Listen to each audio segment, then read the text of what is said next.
जिला कुल्लू एवं हिमाचल प्रदेश की जनता को मानवी शर्मा का हृदय की गहराइयों से भरा नमस्कार। साथियों, मैं मानवी शर्मा एक युवा और एक समाज सेविका आप सभी के समक्ष एक बार पुनः उपस्थित हुई हूँ। साथियों, यूं तो मैं मतदान हेतु लोगों को गांव-गांव जाकर अवेयर करना चाहती थी, जागरूक करना चाहती थी, परंतु मेरी व्यस्तता के कारण, अभी bachelors in arts second year के एग्जाम्स के कारण मैं लोगों को ग्रास रूट लेवल पे मैं लोगों को गांव-गांव में जाकर जागरूक तो नहीं कर पाई, परंतु आज आप सभी के समक्ष एक अपील लेकर उपस्थित हुई हूँ। तो साथियों, जैसा हम जानते हैं कि पूरा भारत लोकतंत्र का सबसे बड़ा त्योहार मनाने जा रहा है और मुझे खुशी होती है ये बताते हुए कि हिमाचल प्रदेश 1 जून 2024 को लोकतंत्र के इस सबसे बड़े त्योहार को मनाने जा रहा है। We know that India is a parliamentary form of democratic country, which is also said to be the most expensive form of government. जी हाँ, हम जानते हैं कि हमारे भारत का जो लोकतंत्र है वो विश्व में सबसे बड़ा लोकतंत्र है। ये अपील करना चाहूंगी कि आप सभी इस महापर्व में बढ़ चढ़कर भाग लें, अपने मत का प्रयोग करें। देखिए, हम जानते हैं as per the basic structure doctrine of Indian Constitution, which says that conducting free and fair elections in India is the integral part of Indian Constitution. हम जानते हैं कि बेसिक स्ट्रक्चर डॉक्ट्राइन के अनुसार साथियों फ्री और फेयर इलेक्शंस को conduct करवाना एक कॉन्स्टिट्यूशन का एक इंटीग्रल पार्ट है।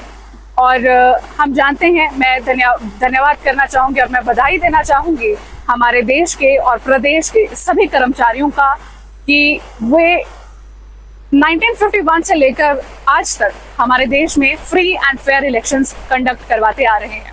दोस्तों, खुशी की बात यह है कि हमारे संविधान ने हमें वोट देने का अधिकार तो दिया, पर क्या हम उसका उपयोग करते हैं? क्या हम वोट करते हैं?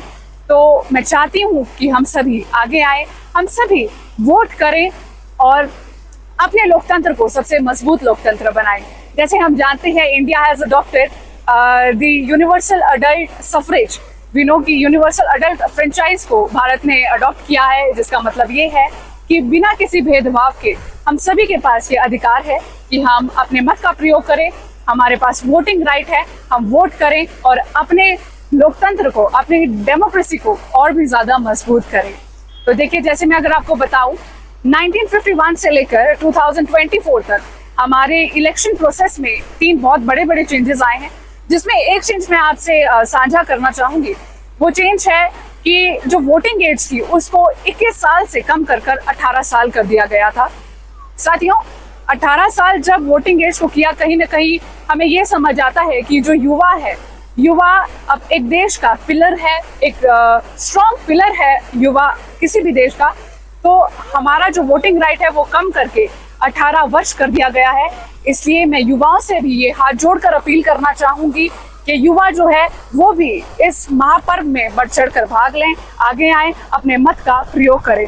और युवाओं से एक और अपील करना चाहूंगी कि आप खुद मत का प्रयोग करें और अपने साथ साथ आप सभी लोगों को, जितने भी लोग आपसे जुड़े हैं, उन सभी लोगों को आप मोटिवेट करें।